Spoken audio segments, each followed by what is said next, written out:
श्रीराम. आपण भगवद्गीतेचा 4वा अध्याय हा ज्ञानेश्वरीच्या अंगाने पाहणार आहोत. 3रा अध्याय झाला कर्मयोगाचा. त्याच्यामध्ये जीवनामध्ये कर्माचं महत्त्व काय आहे हे 3ऱ्या अध्यायात सांगितलं.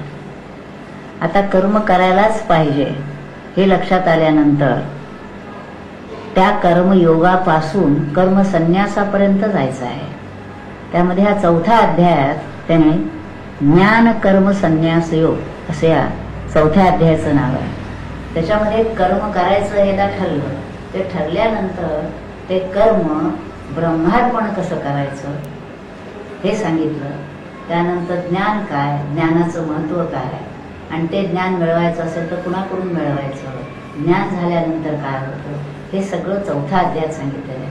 आणि पुढे 5व्या अध्यायात योग आणि संन्यास दोन्ही एकच असून जो संन्यासी कर्मसन्यास नैष्कर्म स्थिती ज्याला प्राप्त झाली त्याची लक्षणं काय आहेत, त्याचा बोध काय असतो, तो कसा व्यवहारात वागतो हे सगळं 5व्या अध्यायात सांगितलेलं आहे. तर 4था अध्याय हा कर्माच्या अंगाने 3रा 4था 5वा मधला मध्ये आलेला आहे. तर त्याच्यामध्ये काय आहे हे आपण थोडक्यात बघणार आहोत. याच्यामध्ये श्लोक 42 आहेत आणि ओवी संख्या 224 आहे. लहान आहे. श्लोक 42 असले तरी ह्याच्यावर ज्ञानेश्वर महाराजांनी जे निरूपण केले आहे ते फार विस्तृत केलेलं नाही, थोडक्यात केलेलं आहे. ते आपण समजून घेऊया. याचं नमन करताना ज्ञानेश्वर महाराजांनी म्हटलेलं आहे की फार मोठं भाग्य लाभलेलं आहे श्रवणेंद्रियाला की गीतेसारखं शास्त्र निधान ठेवा त्याला ऐकायला मिळतो आहे.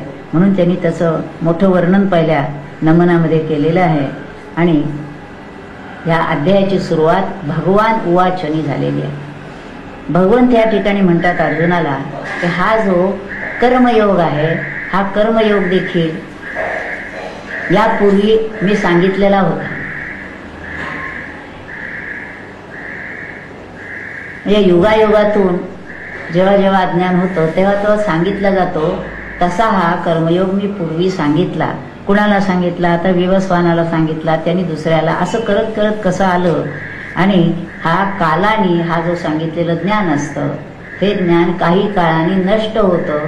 आणि ते नष्ट झालेलं ज्ञान पुन्हा सांगण्यासाठी कुणीतरी व्यक्ती अवतरते संतांच्या रूपाने, अवतारी पुरुषांच्या रूपाने, आणि पुन्हा तो बोध समाजाला करून दिला जातो.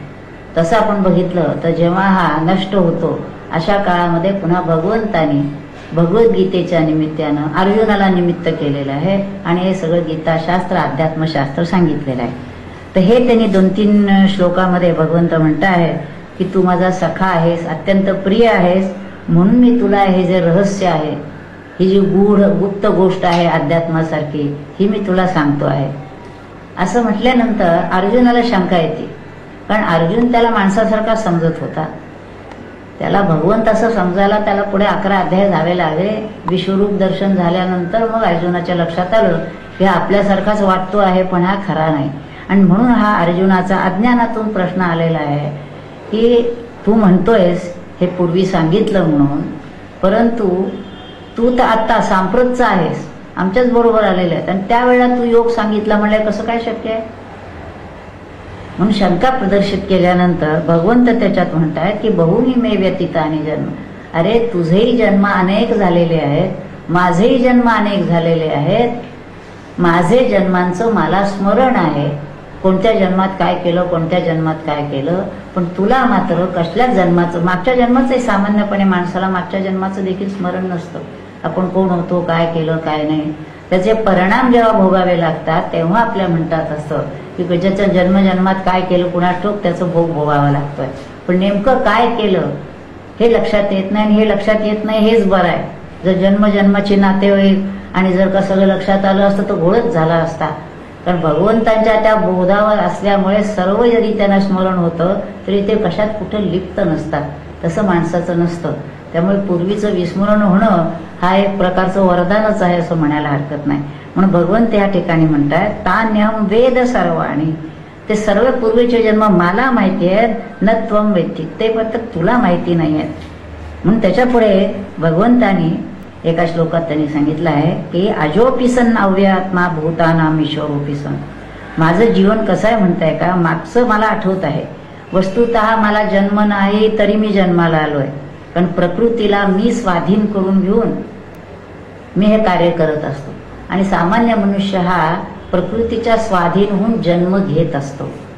आणि भगवंत जेव्हा अवतार घेतात तेव्हा ते प्रकृतीला आपल्या स्वाधीन करून घेऊन जे कार्य करायचं असेल. म्हणून ह्याच्या ज्ञानेश्वर महाराजांनी जसं म्हटलंय, माझी स्वतंत्रता तरी न मोडे, कर्माधीनू ऐसा आवडे.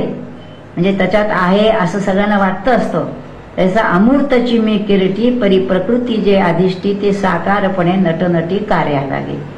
पण एखादं कार्य करण्यासाठी जसं नाटकात काम करायचं असलं म्हणजे तो नट ती भूमिका घेऊन येतो, काम करत असतो, पण त्याला माहितीये की हे माझं काम नाही.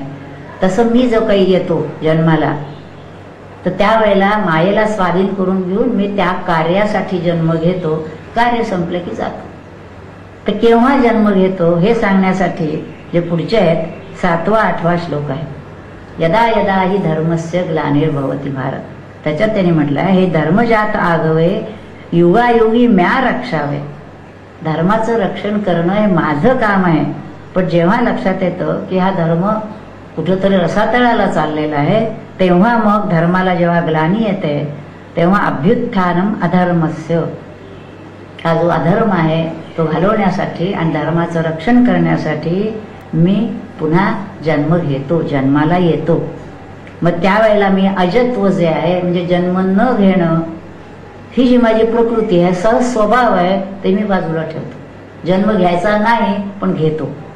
अव्यक्तपणा तेही नाठवलं.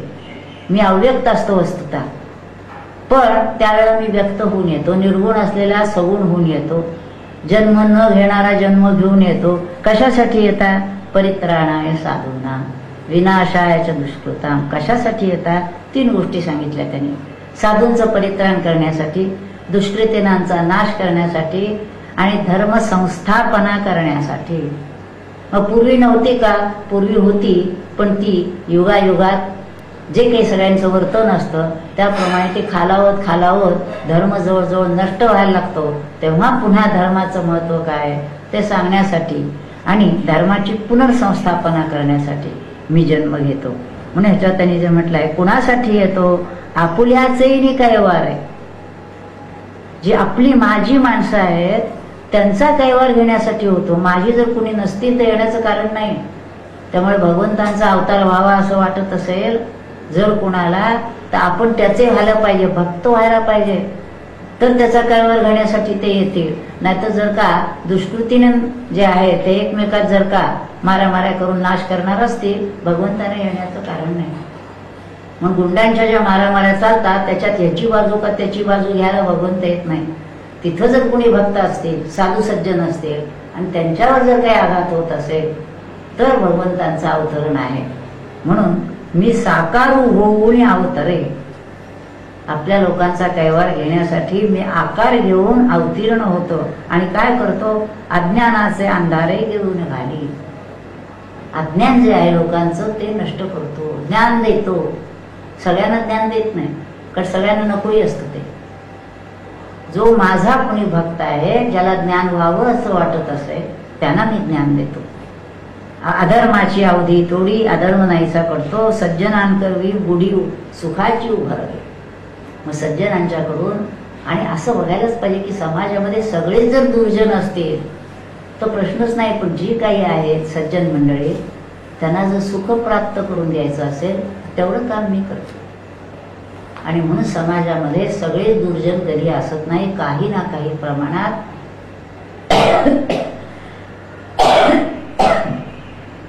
संत सज्जन हे असतातच. कारण त्यांच्याच रूपाने भगवंत जगामध्ये नांदत असतो. तेही जर नसतील तर पृथ्वीचं राहण्याचंच कारण नाही. तसं होत नाही. ज्या वेळेला दुर्जनांचं वाढत असतं त्याच वेळेला इकडं सर्जन देखील, जसं ते म्हटलेलं आहे, जमिनीमध्ये तृण असतं, वाळल्यासारखं दिसलं तरी ते आत रोप धरून असतं. जरा अनुकूल वातावरण मिळालं की ते वर येतं. तसं सत्य कधी मरत नाही.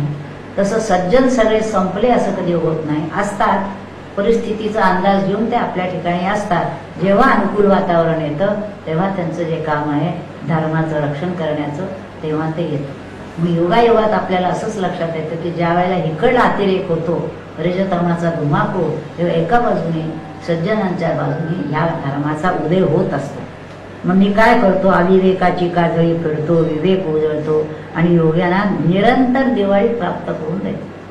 ज्ञानी पुरुषाला दिवाळी निरंतर असते, ठराविक वर्षातनं 4 दिवस नसते. ती दिवाळी ज्यांना नसते त्यांना मग ती वर्षातली 2-3 दिवस दिवाळी साजरी करायची आणि आता दिवाळी संपली असं त्यांचं होतं. पण ज्ञानी पुरुषाला दिवाळी निरंतर. म्हणून त्यांनी म्हटलंय, जय मूर्ती माझी प्रगटे. शब्द सुद्धा बघा, मूर्ती प्रगट होती, मी असतोच, निराकार निर्गुण असतो, सगुण रूपाने मी प्रगट होतो. कशासाठी? हे काम करण्यासाठी. म्हणून पुढच्या श्लोकात भगवंत म्हणतात, जन्मकर्मच मे दिव्यम यो वेत्ती तत्वतः. ज्याला माझा जन्म, माझं कर्म म्हणजे मूळ माझं स्वरूप कसं आहे, मी हे काय काम करण्यासाठी आलेलो आहे, कशा तऱ्हेचं कर्म करतोय, सगळ्या गोष्टी ज्याला कळतात, त्यक्त्वा देहम पुनर्जन्म नयती. असा जो पुरुष आहे ज्याला हे ज्ञान होतं माझ्या स्वरूपाचं, माझ्या कार्याचं, तो देह पडल्यानंतर त्याला पुनर्जन्म नाही. मग काय होतं, मामेती सोर्जुन, तो मलाच येऊन मिळेल. म्हणजे आपल्याला जर काही करायचं असेल तर हे जाणून घ्यायचं आहे. भगवंताला जाणून घेणं, त्याचं जन्म कर्म समजणं हे अभिप्रेत आहे. आणि भगवंताला जाणून घेणं याचा अर्थ आपण त्याच्याशी मिळून जाणं. त्याच्याशी मिळून गेल्याशिवाय आपल्याला भगवंत कळला, आपण जाणला असं होऊ शकत नाही. आणि त्याच्याशी मिळून जाणं ह्याचाच अर्थ त्याचं जे स्वरूप आहे, सच्चिदानंद स्वरूप आहे, ते सच्चिदानंद स्वरूप माझंही आहे असा बोध होणं.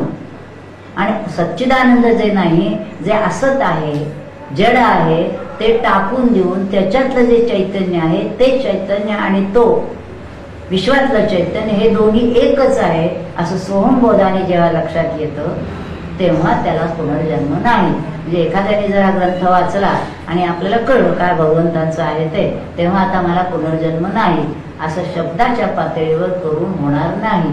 तो अनुभवानेच एकरूप व्हायला पाहिजे. पुढे 10व्या श्लोकात ते म्हणतायत, पण जे असं करत नाही त्याला होणार, जे कामना शून्य होती वाटा केवेळी न वचती क्रोधाची, असे कोण होऊ शकतात जे क्रोधाच्या मार्गाने जात नाहीत. जे कामना शून्य होतात, कसलीच कामना राहिले. म्हणजे हे होण्यासाठी काय पाहिजे आपल्याला, कोणकोणत्या गोष्टी आल्या तर तो माझ्याशी एकरूप होतो, जन्मकर्म त्याला कळत नाही. जे सदा मियाची आथिले, आथिले म्हणजे संपन्न झाले. कशाने संपन्न झाले, ते माझ्यामुळे संपन्न झाले. म्हणजे ही संपन्नता बाहेरच्या गोष्टीची नाही आहे, पैसा किती आहे, कीर्ती आहे, मान नाही, माया माझ्याचमुळे, मियाची आथिले. आणि कशासाठी जगतात, माझी या सेवा जी आले. जे जर विचारलं तुम्ही कशासाठी जगतात, भगवंताची सेवा करण्यासाठी जगतो. आत्मबोधे तोषले वितरागजे, जे आत्मबोधाने तृप्त होऊन राहिले अशी जी मंडळी आहे. पुढे जे तपो तेजाची आराशी, एकायतन ज्ञानासी, जे पवित्रता तीर्थासी तीर्थरूप. ते कसे असतात त्याचं वर्णन केलंय. ते मदभावा सहजे आले, त्यांना माझ्याकडे यायला वेळ लागत नाही, तर त्याला हव्या होत्या त्या सगळ्या गोष्टी मिळाल्यानंतर, जसं आपण म्हणतो परीक्षेचा अभ्यास उत्तम केला, पेपर दिले, आता फक्त रिझल्ट लावायचा, त्यावेळेला करायचं काही नाहीये. जे काही केलेलं आहे त्याचा परिणाम त्यावेळेला दिसायचा आहे. जसं जे मदभावा सहजे आले, मी त्याची ते होऊन ठेवले, ते मीच होऊन राहिले. आता जे मज तया उरले पदर नाही, त्यांच्या माझ्यामध्ये आता काही आडपडदा राहिलेला नाही, ते आणि मी एकच आहोत. तैसे यमनियमी कडसले, जे तपोज्ञाने चोखाळले, मी तेची ते झाले. पुन्हा तेच सांगितले, तेच मी झाले. मी त्यांच्यात माझ्यात येतं संशय हो काही, त्यात संशय कशाला घ्यायला पाहिजे, पण असा झाला पाहिजे एवढं लक्षात घ्यायचं. आणि त्याला त्याने पुढे म्हटलं, ये यथा माम प्रपद्यन्ते तांस तथैव भजाम्यहम्.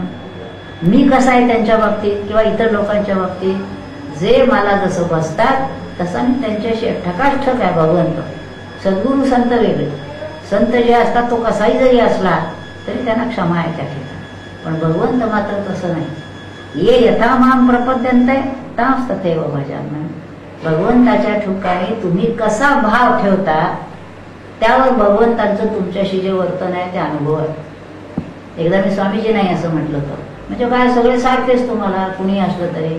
तेव्हा लगेच ते म्हणले नाही तसं नाही, ये यथा माम प्रपद्यन्ते तां सखेव भजामि. म्हणजे संतांच्या ठिकाणी सुद्धा सद्गुरूंच्या ठिकाणी सुद्धा समभाव हे बरोबर आहे, पण तरी देखील ज्याचा भाव त्यांच्या ठिकाणी इतकट आहे, जे त्यांच्याशी एकरूप होऊ पाहतात त्यांना त्यांच्यावरती संतांची कृपा अधिक असते. दुसऱ्याशी त्यांचं तळपट हो वाईट हो असं कधी म्हणणार नाही. सर्वांच्या ठिकाणी क्षमाभावच असतो.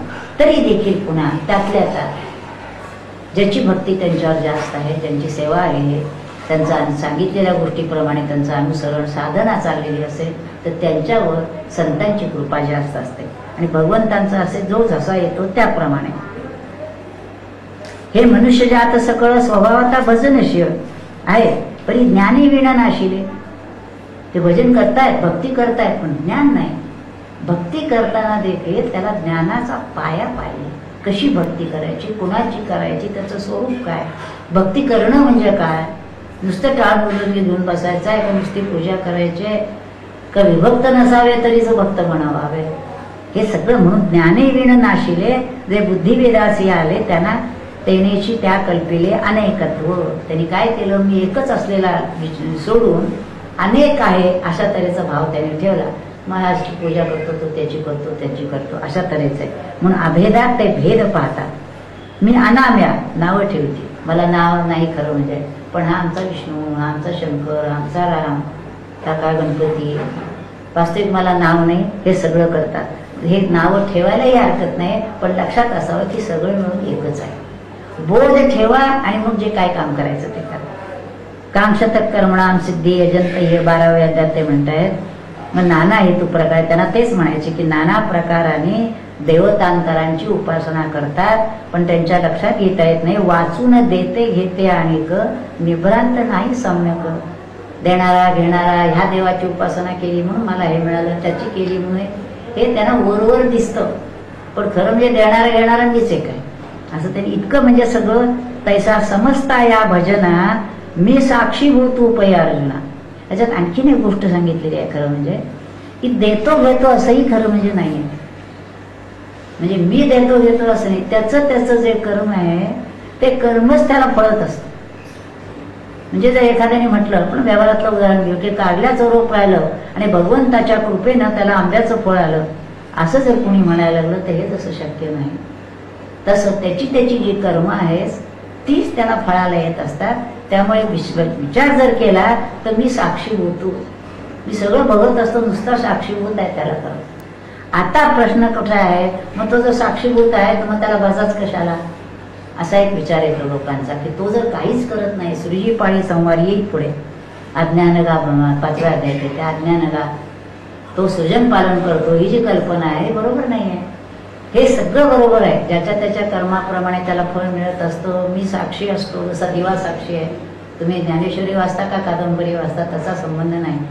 तथापि हे जसं त्याने म्हटलं, हे भजनते तू माम भक्त्या, तथापि जे भक्त माझी भक्ती करतात त्यांच्यासाठी मी येतो धावू. आणि अनेक ठिकाणी त्यांनी म्हटलेलं आहे की असं जेव्हा होतो ते मनुष्यच काय पशुला देखील मी धावत आलेलो आहे, गजेंद्र मोक्ष केलेला आहे. म्हणजे हे सुद्धा आश्वासन भगवंतांचंच आहे म्हणून पहा. त्याच्यानंतर पुढच्या 13व्या श्लोकात ते म्हणतात चातुर्वर्ण्यम माया सृष्टम. हे 4 वर्ण जे आहे माया सृष्टम, मीच निर्माण केलेले आहे. पण खरं सांगायचं ना तर हे मी निर्माण केले असं नाही, त्यांच्या गुणकर्मानुसार ते आपोआप झालेलं नाही. त्यामुळे हे वर्णभेद संस्था मी करता नव्हे सर्वता याची लागली. ते ज्ञानेश्वर महाराजांनी म्हणजे चातुर्वर्ण मया सृष्टम असं भगवंतांनी म्हटलंय. गुणकर्म विभागाच्या मी जे चातुर्वर्ण निर्माण केलेले आहे. परंतु पुन्हा ज्ञानेश्वर महाराज म्हणतात की निर्माण मी केले असं नाही, त्यांच्या गुणकर्मानुसार ते त्या त्या विभागात पडलेले आहेत. त्यामुळे ते मी केले असं नाही. म्हणून पुढच्या श्लोकात त्यांनी जे म्हटलं एकच वेळी ज्ञानेश्वर महाराजांनी म्हटले, पण ती डोक्यात ठेवण्याजोगी आहे. नमाम कर्माणि लिंपंती नमे कर्म फले स्पृहा इति माम योगी जानाती कर्मभिर नस बध्यते. जो हे जाणतो, काय जाणतो, नमाम कर्माणि लिंपंती, कुठल्याही कर्माचा मला लेप नाही भगवंत सांगतात. आणि न मे कर्मफले स्पृहा, कर्माचा मला लेप नाही आणि कर्मफळाची मला इच्छा नाही. हे ज्यांनी जाणलं त्याला देखील कर्माचा लेप नाही. या बोधावर आलं पाहिजे. म्हणजे ह्याचा बोधावर यायचा ह्याचा अर्थ ही दृष्टी असली पाहिजे की ही कर्म मी केलेली नाहीत, मला कर्माची अपेक्षा नाही. या देहाकडून जे कर्म घडतायत त्याच्या शक्तीनं घडतायत, इतकं सगळ्या बाबतीत साक्षी राहायला पाहिजे. ती अपेक्षा आहे. आणि हे ज्याला होतं म्हणून ते जी ओळी छान आहे, हे मजची स्तव जावे परिम्या नाही केले, ऐसे जेणे जाणीतले तो सुटला गा. मग त्याला मला नेहमी उदाहरण एक असं आठवतं, ही माझीच सावली आहे, मजची स्तव झाले परिम्या नाही केले. सावली तुम्ही निर्माण केली का? पण झाली माझ्याकडे झाली, मी आहे म्हणून सावली पडली. तसं भगवंतांच्या अधिष्ठानावर सगळी कर्म होत आहेत, त्यांनी केली का? मी नुसता आहे. हे जे ओळी हे मला अतिशय आवडते. ते भगवंतांना जे म्हणाय मजची स्तव झाले, ते नसतेच, झालंच नसतं, अधिष्ठानच नसतं, काहीच निर्माण झालं नसतं, काहीच नाही. त्यामुळे त्याच्यामुळे झालंय बघ, पण म्या नाही केलं, मी केलं नाही, झालं. हाच बोध आपण प्रत्येक कर्मात ठेवावा. ग्रंथलेखन झालं, मजची स्तव झालं, म्हणजे मी मीडिया त्याच परिम्या नाही केलं. पक्का बोध आपल्या ह्याच्यात पाहिजे की मी करू शकत नाही, मी केलं असं जर आपण म्हणत आहात, निमित्त मात्र मी आहे. त्यांना जे करायचं होतं ते त्यांनी करून घेतलं. मजची स्तव लोकांना दिसायला मी दिसतोय की यांनी केलं, यांनी प्रवचन केलं, यांनी अनुग्रह दिला, यांनी ग्रंथ लिहिले, हे बरोबर दिसत आहे. म्हणजे मजची स्तव झालंय. आणि मग लोक म्हणतात अहो तुमच्यामुळे झालं, तुम्ही हे केलं. पण त्याला पक्क माहिती असतं परिम्या नाही केले. हे ज्याला कळलं तोही सुटला का, तोही मुक्त होईल. मुक्त होण्यासाठी दुसरं काही करायचंच नाही, हा बोध पाहिजे. वस्तुतः त्या आत्म्याचं दर्शन हे ते असं काही करायचं मुद्दाम काही नाही. हा बोध झाला की सर्व कर्म करत असताना त्याच्यापासून पूर्ण अलिप्त पाहिजे. आता पुढच्या श्लोकात ते म्हणतायत की हे जे आता सांगितलं मी सगळं, हे पूर्वीचे जे मुमुक्षु होते त्यांनी हे सगळं जाणलं आणि हे जाणून सगळी कर्म केली. आणि जाणून कर्म केली असल्यामुळे परिणाम काय झाला माहितीये का? भाजलेलं बी पेरलं तर ते जसं उगवत नाही, तसं त्यांनी केलेली कितीही कर्म असली तरी त्या कर्माला फळच येत नाही. कर्म केलंय पण फळच नाही, पण भाजलेलं आहे ते. म्हणजे त्याच्यातलं मी माझं काढून टाकल्यामुळे, मी करतो असं नसल्यामुळे कर्म झालं, मी केलंच नाही. त्यामुळे त्याचा परिणाम काय होणार आहे माझ्याशी संबंधच नाही. समजून घ्यायचंय काय आहे. हा आता पुढच्या श्लोकामध्ये कर्म म्हणजे काय, किम कर्मेती कवयो तत्र मोहिता, काय कर्म करावं काय करू नये या बाबतीत पंडित मंडळी देखील मोहित होतात. म्हणून त्यांनी सांगितलं 2 श्लोक पुढचे जे आहे ते त्याच्यामध्ये आहे की तैसे निष्कर्मतेचे निभ्रमे दिवसिदिता हाती कर्मे जे दुजी सृष्टी मनोधमे करू शकती, वाचून मूर्खाची गोटी काय असी येत मोहलेगा क्रांतदर्शी. काय कर्म केलं तर बरोबर, काय केलं तर चूक, हे चटकन पंडित माणसाला देखील कळत नाही. त्यामुळे मला असं वाटतं, इथं वैयक्तिक हा विचार आहे की हे कर्म मी करायचं काय मी करायचं नाही, हे थोडा विचार करावा. स्वामीजी एकदा असं म्हणाले होते की मला जेव्हा असा प्रश्न पडतो हे करावं असं करावं का तसं करावं, त्याच्यावर मी उलट सुलट खूप विचार करतो आणि मग तो विचार सोडून देतो. आणि मग एक क्षण असा येतो की असं एकदम मनात येते की हे करायचं, बस संपलं. म्हणजे त्यावेळेला मी काय करायचं आहे का मी काय करायचं नाही ह्या पातळीवर जो पण आपण विचार करत असतो तो त्याचा उलगडा काही वेळेला होत नाही. पण ते सगळं बाजूला ठेवून आपण स्वस्थ बसलो तर वरून आज्ञा येते की हे करायचं आहे, बस ते करायचं. म्हणजे संत जे बोलतात ते ह्या ग्रंथाशी कसा त्याचं ताडून पाहता येतं ते लक्षात येतं. म्हणून पुढच्या ह्याच्यात त्यांनी सांगितलं कर्माची गती कर्मणो ह्यपि बोद्धव्यम बोद्धव्यम च विकर्मणा अकर्मणश्च बोद्धव्यम. पण सगळ्यात म्हटलंय गहना कर्मणो गती. कर्माची गती काय आहे, गहन आहे, कोणाने सांगता येणार नाही. हे असं का घडलं, जसं आपण म्हणतो रामकृष्णांसारखे रमण महर्षींसारखे संत एवढं त्यांनी केलेलं, त्याने कॅन्सल का झाला? गहना कर्मणो गती. का असं झालं असं जर विचारला तर आपण काही सांगू शकत नाही आहे, हे लक्षात घ्यावं. मग कर्मण काय, विकर्मण काय, आकर्मण काय, हे जे आहे हे सांगता येत नाही आहे, असं लक्षात घ्यावं. कर्मण्य कर्मय पश्येत अकर्मणीच कर्मया सबुद्धिमान मनुष्येषु सयुक्त कृष्ण कर्मकृत. आता त्यांनी काय व्हायला पाहिजे सांगितलं? कर्मण्य अकर्मय पश्य, म्हणजे कर्म करत असताना अकर्म आणि अकर्मणीच कर्म अशी स्थिती व्हायला पाहिजे. हे सबुद्धिमान मनुष्येषु, म्हणजे कर्म करत असताना मी कर्म करत नाही असा भाव पाहिजे. कर्मणी अकर्म आणि अकर्मणीच कर्मया, आणि मग तो काहीच करत नाहीये पण त्याच्या नुसत्या अस्तित्वावर उदंड कर्म चाललेली आहे, अशी स्थिती यायला पाहिजे. म्हणून पहिल्यांदा कर्मणी अकर्म ही स्थिती बराच काळ घालवायची. म्हणजे थोडंसं म्हणायला हरकत नाही, कर्मयोगात जे म्हटलेलं आहे ती स्थिती पहिल्यांदा यायला पाहिजे. कर्म करत असताना मी करत नाही, आणि नंतर मग तो नुसता आहे, नैष्कर्म्य स्थितीला पोचलेला आहे, तो नुसता आहे पण त्याच्या नुसत्या असण्यावर त्याचं जे सामर्थ्य आहे, त्याची जी शिकवण आहे, त्याचा परिणाम म्हणून उदंड कामं चाललेली असतात. आता पुढे त्यांनी कसं सांगितलं?